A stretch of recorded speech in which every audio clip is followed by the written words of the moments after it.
the previous video, we introduced quantum computing while a coined game. Some of you may not understand why the quantum computer always wins. Then, this is a video for you. To make things simpler, let's use a more abstract notation.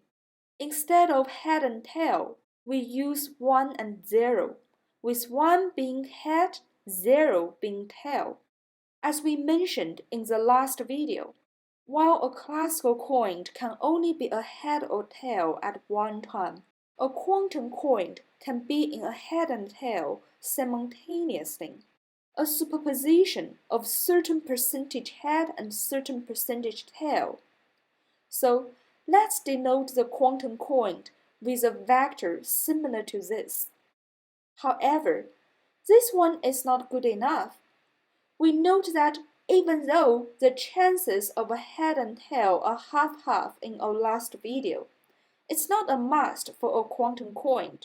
It could be 18% to 20% or any kind. To describe the behavior of a quantum coin, we need to introduce probability amplitude. If you know quantum physics, this should be obvious to you. If not, I'll make another short video for that. No worry anyway. What we need in this video is that probability amplitudes are complex numbers whose squares are probabilities. So, a quantum coin can be described by this vector. This one is a probability amplitude. To describe a classical coin in a similar form, we could write them as this. Note that even though we write them down in a similar form, the classical coin and the quantum coin are fundamentally different. Say if your mother is a witch and your father is a muggle, then you are a half-blood witch or wizard, like Professor Snape or Professor McGonagall. You are fundamentally different from a muggle, even though you may look like a muggle or even behave like a muggle. A quantum coin could be like a classical coin. For instance, if the quantum coin is in a tail 100% of the time, it looks like the classical coin. We call this kind of state a classical state of the quantum coin, but they are still not the same indeed. The classical coin can never behave in a way like the quantum coin, just like a muggle can never disguise her or himself as a witch or wizard. Okay, if a quantum coin is in a classical state, how to transfer that into a quantum state? Well, we use a 1. Sorry, not a 1. We use a Hadamard gate. We briefly touched Hadamard gate in the last video. Let's look at it more closely now. What does Hadamard gate do for a quantum coin? The Hadamard gate can be described by this matrix. When we apply the Hadamard gate to a quantum coin, we multiply the vector of the coin by this matrix. So mathematically, we have such a superposition. In our coin game, we also mention another operation, flip the coin. How to describe that in such an abstract mathematical way? We use a Pauli X gate. The math is similar, still matrix multiplication. With this, we could also show mathematically why the state of the quantum coin stays intact in the second step. With all these pieces in hand, let's analyze why quantum computer always win step by step. The initial state of the quantum coin is in a tail, 0.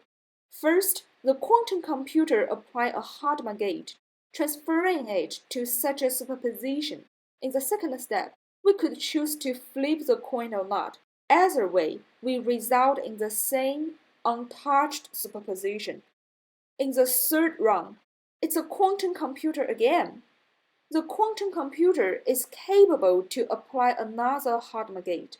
Let's write down the math here, so that we can see how the magic happens. It results in a tail now. Not any kind of superposition, which means even you perform this game for thousands of times, you shall always see tails as a result. That's why quantum computer always win. Let's summarize what we learned so far. We introduced these vectors to represent the state of the coin, especially for a quantum coin. We call this vector state vectors. In quantum computing, specifically the quantum circuit model, we use quantum logic gates to represent operations we do on our quantum coins. They can be described mathematically by a matrix. When we apply operation, we do matrix multiplication. If you are familiar with that, you may know that the matrix multiplication is a transformation of the vector. For example, it can rotate the vector, which is what the two gates do for a state vector, corresponding to vector space for quantum coin. For state vectors, we use block sphere. The state vectors point to specific points on a block sphere, which are certain quantum states. The two quantum gates rotate the quantum state in the block sphere. For the quantum coin, we usually call them qubits, corresponding to bit in classical computing. What makes a quantum computer always win is that the quantum bit can be in a superposition of different states at the same time. A classical cat can't be both alive and dead, but a quantum cat could. This is one feature that makes quantum computing fundamentally different from classical computation. In this coin game, we did 2 to 3 operations during the 3 rounds. Mathematically, the procedure is like this.